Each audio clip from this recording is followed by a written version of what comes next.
रमज़ान अल मुबारक अल्लाह की रहमत, बरकत और बख्शिश का महीना है जो इज़हार, हमदर्दी और गरीबों की मदद का दर्स देता है। मुस्तफ़ा कमाल का कहना था कि अफसोस की बात यह है कि पाकिस्तान में इस मुक़द्दस महीने में अशियाए खुरोनोश की कीमतें आसमान को छूने लगती हैं। दुनिया भर में मजहबी त्यौहारों के मौके पर आवाम को दिया जाता है। हमारे यहाँ मुनाफा खोर इसे कमाई का मौका समझते हैं और कीमतों में बेतहाशा इजाफा कर देते हैं।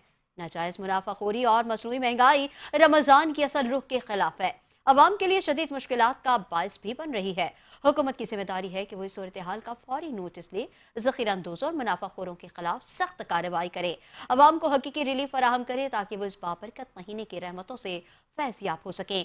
अवाम की मुश्किलात का अजाला किए बगैर रमजान की असल बरकत हासिल नहीं हो सकती। हुकूमत को चाहिए कि फौरी इकदाम करे और महंगाई के खिलाफ मौसर हिकमत अमली इख्तियार करे।